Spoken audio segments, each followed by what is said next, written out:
రైలు తెచ్చింది ఎవరు? BRS party తెచ్చింది కదా. ఆ రైలుకు భూసేకరణ చేయించింది. ఆ రైలు రావడానికి రాష్ట్ర ప్రభుత్వం వాటా కట్టింది. రైల్వే అధికారులతో మాట్లాడి మెదక్ ప్రజల కళ రైలును నిజం చేసింది బీఆర్ఎస్. అరే 2 మహిళా రెసిడెన్షియల్ డిగ్రీ కాలేజీలు తెచ్చినాం. ఎస్టీ మహిళా రెసిడెన్షియల్ డిగ్రీ కాలేజ్, బీసీ మహిళా రెసిడెన్షియల్ డిగ్రీ కాలేజ్ కూడా మెదక్లో తెచ్చాం. ఏం తేందేముండదు. ఎన్నో అభివృద్ధి కార్యక్రమాలు జరిగినాయి. మరి 2 ఏళ్లలో అసలు జరిగిందేమనుందా? మా కృష్ణారెడ్డి చూస్తుంటు మార్కెట్ కంపెనీల గోడౌన్లు కట్టింది, మార్కెట్ కంపెనీని ఆధునీకరించింది కూడా ఆయన చైర్మన్ ఉన్నప్పుడే చేసినాం. ఇలా చెప్పుకుంటూ పోతే ఎన్నో పనులు ఉన్నాయి. ఈ 2 ఏళ్లలో ఒక పని ఉన్నదా తప్పి? ఒక్క పని ఇవాళ నాకు గుర్తొస్తుంది. మా మల్లికార్జున్ కనబడుతుంది. 2015లో మల్లికార్జున్ చైర్మన్ ఉన్నప్పుడు 2 స్కాచ్ అవార్డులు ఈ మెదక్కు వచ్చినాయి. బీఆర్ఎస్ మున్సిపల్ చైర్మన్ ఉన్నప్పుడు 2 స్కాచ్ అవార్డులు కూడా మెదక్ మున్సిపాలిటీకి కూడా ఆ రోజుల్లో బీఆర్ఎస్ హయాంలోనే వచ్చినాయి తప్ప ఈ కాంగ్రెస్ చేసింది ఏం లేదు. కాంగ్రెస్ కాలంలో ఒకటే పేరు మెదక్ మషూర్, గాడిదలకు మషూర్ చేసింది. ఏమైనా చేసిందా వీళ్ళు? మీ హయాంలో ఏమైనా మషూర్ అయిందంటే గాడిదలకు మషూర్ చేసింది.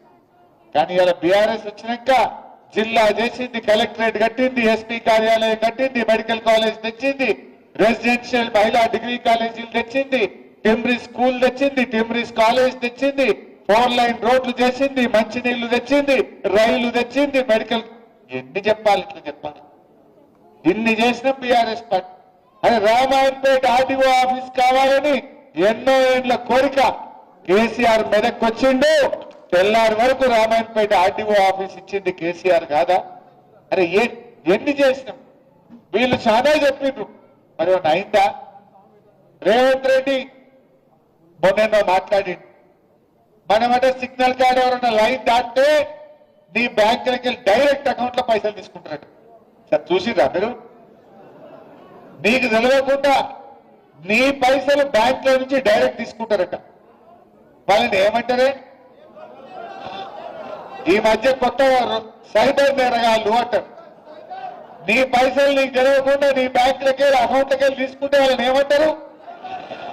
మరి ముఖ్యమంత్రికి సైబర్ నేరగాళ్ళకి ఏమైనా తేడా ఉన్నదా? ఏమైనా తేడా ఉన్నదా? ఏం చెప్పిండు ఎలక్షన్ల ముంగట? మహాలక్ష్మి 2500 ఇస్తా, మీకు 4000 అవ్వాతాతలకు పింఛన్ ఇస్తా. కేసీఆర్ గారు ఉన్నప్పుడు రైతు బంధు నేరుగా ప్రజల అకౌంట్లలో వేసింది. కేసీఆర్ గారు నేరుగా అవ్వాతాతల పింఛన్ 200 నుంచి 2000 చేసి అకౌంట్లలో వేసింది. కేసీఆర్ ఏమో ప్రభుత్వ ఖజానా నుంచి ప్రజల ఖజానాలోకి ప్రజల అకౌంట్లలో కేసీఆర్ డబ్బులు వేస్తే రేవంత్ రెడ్డి ఏమంటున్నాడు? ప్రజల అకౌంట్లలోకి వెళ్ళి పైసలు పుచ్చుకుంటాడు.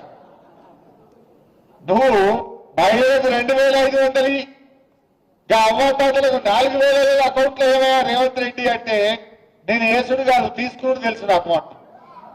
ఏసుడు తెలియదు తీసుకుని తెలుసు అంటుండు. అయినా వేద్దామా? బాగా ఆలోచించండి. మొన్ననే బాకీ కార్డులు వచ్చింది మెదక్లా చూసిన. ఒక్కొక్క అవ్వకు తాతకు 25 నెలలు నిండింది గవర్నమెంట్ వచ్చి. 50,000 బాకీ పడ్డట్టేనా? ఎవడన్నా కాంగ్రెస్ వాడు రేపు అవ్వ దగ్గరకో తాత దగ్గరకో ఓటు అడిగితే ఏం చెప్పాలి? బిడ్డ 50,000 ఇచ్చినాకనే ఓటు అడగాలి కాంగ్రెస్ వాడు అని చెప్పాలి.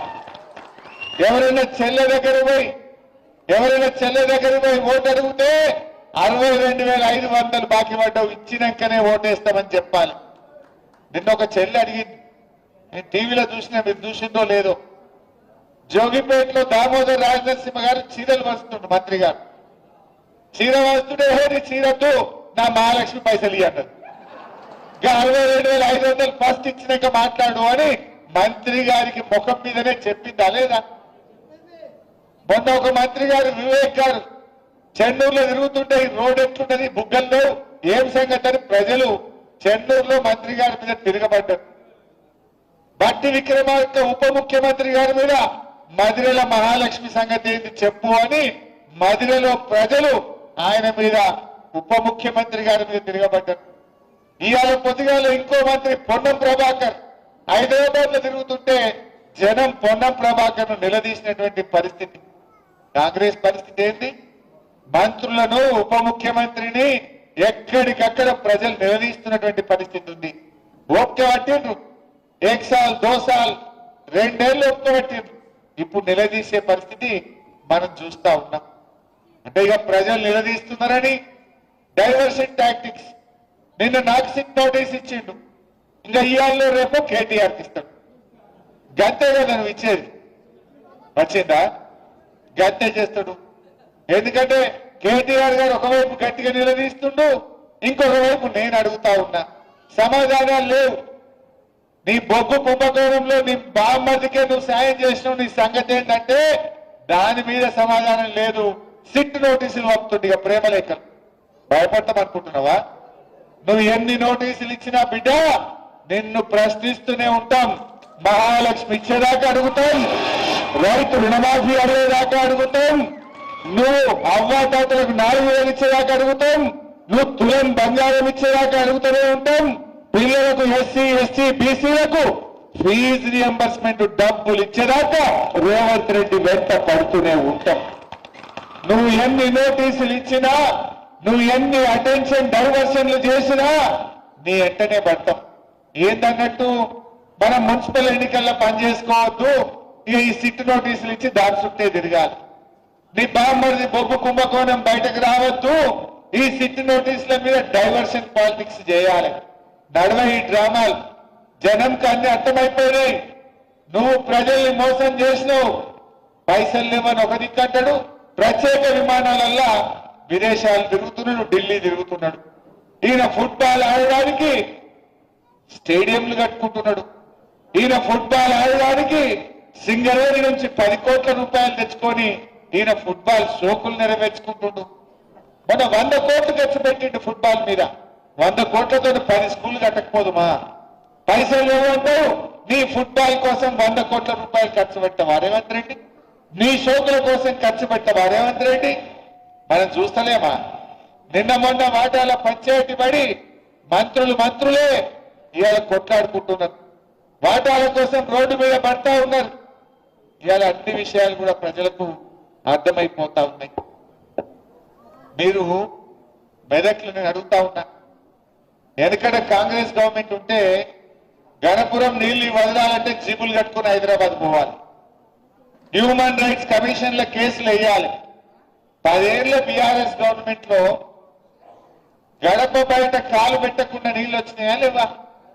ఒక్క ఫోన్ కొట్టి పద్మక్క నీళ్లు అంటే ఆడ గేట్లు ఎత్తుడైనా. గడప బయట కాలు పెట్టకుండా 10 ఏళ్లు గణపురం ఆనకట్టకు నీళ్లు ఇచ్చింది బీఆర్ఎస్. కాంగ్రెస్ వచ్చింది, యాసంగి పంటకు నీళ్లు బంద్ అయినాయి. ఉన్నాయా ఈ యాసంగికి నీళ్లు? ఈ యాసంగి ఎండబెట్టేసింది. Crop holiday ప్రకటించిండు. యాసంగి రైతు బంధు ఇప్పటిదాకా వల్లే. కేసీఆర్ ఏమో నాట్లకు రైతు బంధు ఇచ్చిండు. రేవంత్ రెడ్డి ఓట్లకు రైతు బంధు ఇస్తుంది. ఇప్పుడు ఎందుకంటే మొన్న సర్పంచ్ ఎన్నికలు ఉన్నాయని ఓట్లకు పైసలు వేసిండు. ఇప్పుడు ఊర్లలో ఓట్లు లేవు కదా, ఊర్లలో బంద్ పెట్టిండి. ఇప్పుడు టౌన్ లో సీరియల్ వస్తుంది. ఆయనకే తెలివి ఉందనుకుంటుండు. ప్రజలు నీకంటే తెలివైన వాళ్ళు రేవంత్ రెడ్డి. తెలివి నీకే లేదు, ప్రజలకు నీకంటే తెలివితేటలు ఎక్కువ ఉన్నాయి.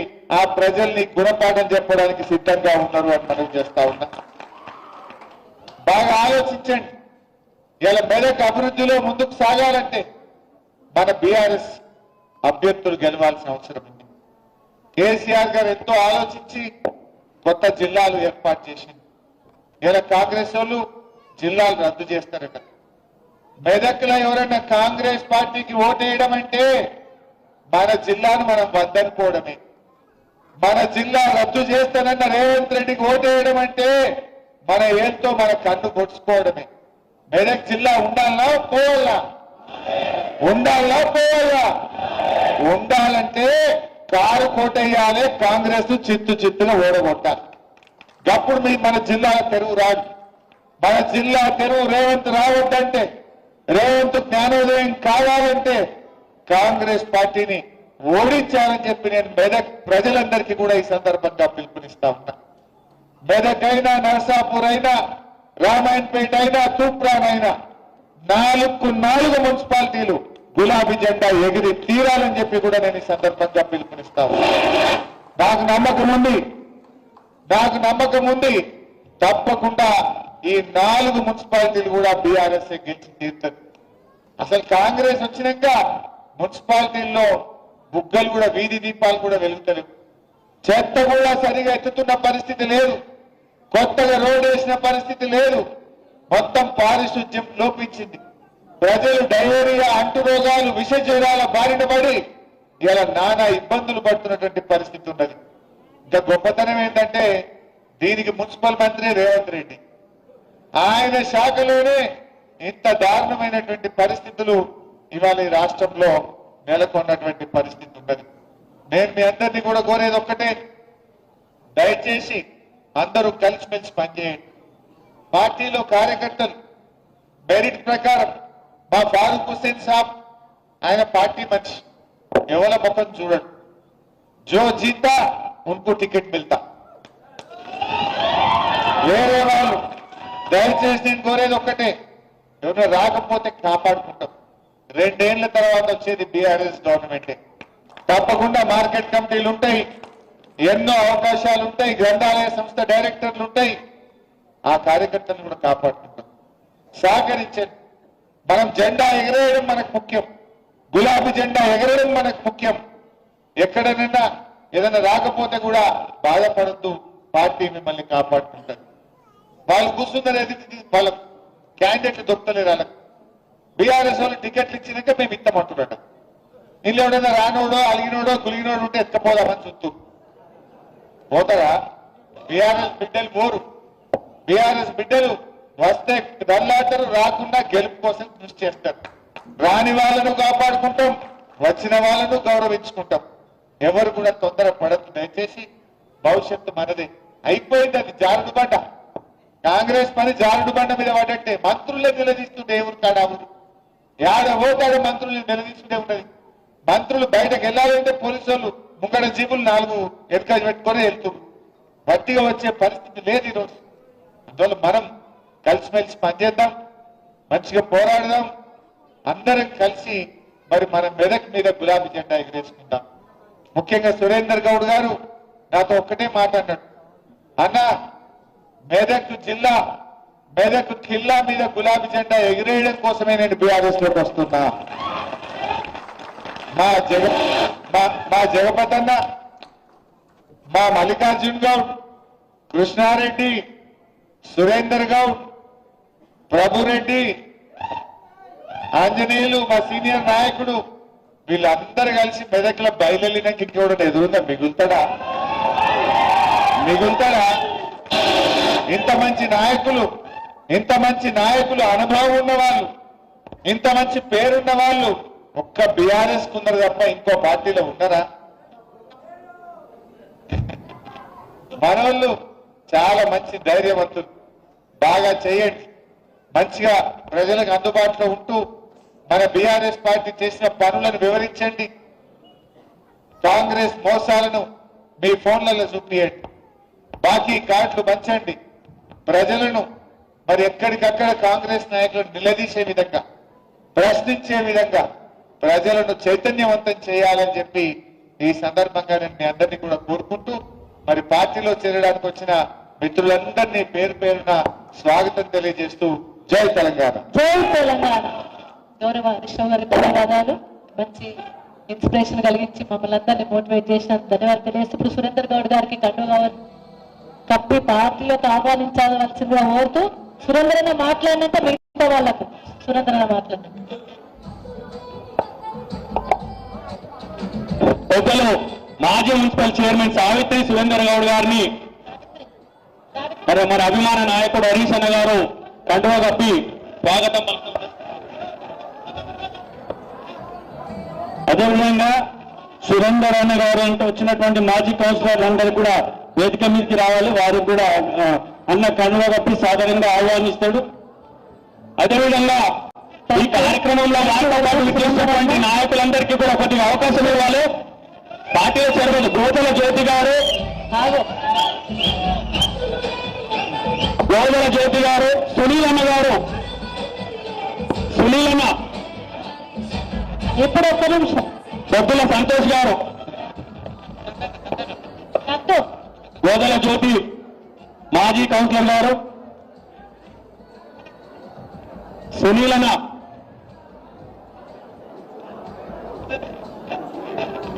ఆ వార్డు స్థానిక నాయకులు జయరాజు గారు, పొద్దుల సంఘం మున్నా గారు, సయ్యద్ మునీర్ మున్నా గారిని దయచేసి పార్టీ నాయకులు కొత్త నాయకులను స్వాగతించాలి, అందరినీ ఇవ్వాలి. సునీలన్న గారిని, నవీన్ గారు, యోగల కృష్ణ గారు, ఉమా రాజశేఖర్ గారు, ఉమా రాజశేఖర్ గారు,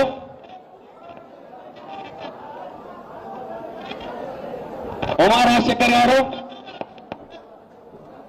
ఇందర్ ఉన్న గోదల కృష్ణ గారు, అక్కడ జైన కొద్దిగా షఫీ గారు, శేఖరణ మీకు అక్కడ ఉమా రాజశేఖర్ రావాలి ఇక్కడ నుంచి. ఇక మీరు ఎంబట వచ్చినటువంటి నాయకులు కూడా శ్రీనివాస్ యాదవ్, కొంచెం మున్నా పద్మనగర్ శ్రీనివాస్, రాజశేఖర్ శ్రీనివాస్ యాదవ్ గారు అక్కడ ఆయన నరేంద్ర అని అక్కడ క్లియర్ చేయండి. మీరు గంగా నరేందర్ గారు మీరు దయచేసి అక్కడ క్లియర్ చేయాలి. అక్కడి నుంచి చాలా మంది కొత్తగా పార్టీలో చేరారు. శ్రీనివాస్ యాదవ్ భద్రనగర్ గారు, లింగమైల మల్లేశం గారు, మరి వివిధ పార్టీ అధికార పార్టీతో పాటు మరి వివిధ పార్టీలను లీడ్ చేస్తున్నటువంటి నాయకులకు పేరు పైన మరి సురేంద్ర కొడుకు నేను సురేంద్ర గౌడ్ గారి కొడుకు చెరి వారికి కూడా స్వాగతం యువరక్తానికి. లక్ష్మణ్ చిన్నాల లక్ష్మణ్ గారు, ఇప్పుడు సురేందర్ గౌడ్ గారు మాట్లాడాల్సిందిగా కోరుతారు. జై తెలంగాణ, జై తెలంగాణ, జై జై తెలంగాణ. జై తెలంగాణ.